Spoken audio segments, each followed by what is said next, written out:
আমার কোনো সমস্যা নেই, আমার ওয়ান ডেজ গাড়ি। কন্টেস্ট গাড়ি। আমি কি গাড়ি কয়টা ধরছি ভাই? গাড়ি গাড়ি কতগুলো ধরছি? আপনারটা শুধু ধরছি? না না না। আমি আরো কমপক্ষে 11 থেকে 12টা গাড়ি ধরছি। শুনেন, এটা আমার নির্দেশনা না, এটা হচ্ছে আইজি স্যারের নির্দেশ এবং আমাদের কমিশনার স্যারের নির্দেশ।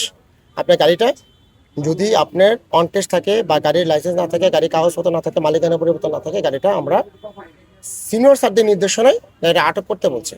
যদি কোনো কথা থাকে আমার সিনিয়র স্যারদের সাথে কথা বলেন ডিস অফিসের মাধ্যমে, ওখানে আমাকে শেষ করতে দেবেন। আইনি প্রসিডিউর মেনটেন করবেন, করে আপনি গাড়িটা ওখান থেকে রিলিজ করে এখান থেকে কাগজটা নিয়ে আসবেন। আনার পরে রিলিজ পেপার নিয়ে আসার পরে আমরা গাড়িটা এখান থেকে অব্যাহতি দেওয়া হবে। আপনি এই প্রসেসিংটা এখন রাখতে পারেন যে আজকের মধ্যে তোমরা এটা দেখাও, প্রকৃত মালিক এসে গাড়িটা নিয়ে যাক, এটা রাখতেন। এখন আমার গাড়িটার ক্ষেত্রে দেখা গেল আমার গাড়িটা এখানে 2 দিন, আমার তো একটা প্রয়োজন অপ্রয়োজন আছে, তারও তো আছে। সিম্পলি বাদ দিলাম যে এটা আমার গাড়ি না, ওনার গাড়ি। উনি এসে এখন ওনার একটা কাজ আছে, কারণ আমি আমার কাজটা শেষ করে গাড়িটা আমার বাসার গ্যারেজে থাকবে, উনি ওনার কাজটা করবে। তো এখন আমি ধরেন গাড়িটা নিয়ে গেলাম, 3 দিন পরে এসে নিতে হবে। তো এখন আমাদের একটা হেসেল। তো আপনারা এটা রাখতে পারেন যে এখন আপনারা এই করেন, ডাম্পিং করেন, মালিক এসে তার যত ডকুমেন্ট আছে সব সাবমিট করবে, করে গাড়িটা নিয়ে যাবে। এটা রাখেন। গাড়িটা কতদিন ধরে চালাচ্ছেন এইভাবে? এইভাবে আমি তো আজকে নিয়ে আসছি। আপনি বলেছেন অনেক আগে থেকে, আমাকে যখন ফার্স্টলি ধরেছে।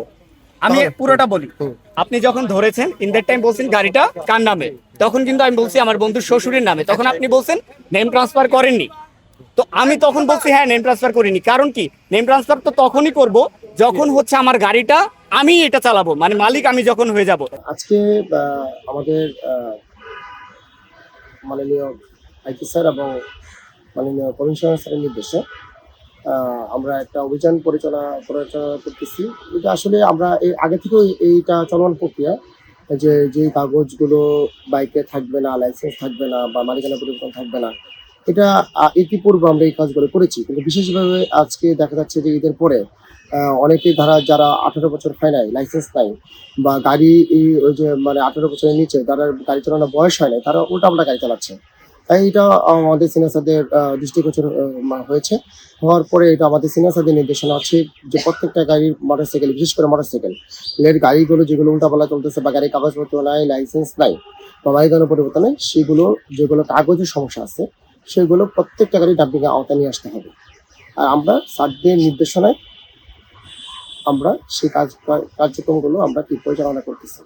আর যে গাড়িগুলো ধরেন কাগজপত্র আছে বা লাইসেন্স আছে বা এগুলো হেলমেট পরে নাই বা উল্টা পথে আসছে, সেগুলো রেগুলার মামলা যেগুলো আছে রেগুলার প্রসিকিউশনকে আমরা দিয়ে দিচ্ছি।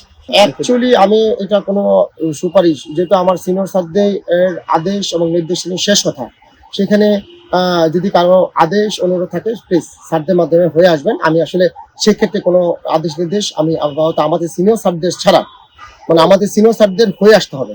এইখানে আমাকে ফোনে বলবেন একজন যে আমাকে একটু ছেড়ে দেন বা আমি অমুক, এটা আমরা এটা ভয় পাচ্ছি না, আমরা এটা মানতেছি না। আমাদের মূল কথা এবং শেষ কথা হচ্ছে আমাদের সিনিয়র স্যারদের নির্দেশনা। আমাদের সিনিয়র স্যাররা যেভাবে বলতেছে আমরা সেভাবে কাজ করতেছি।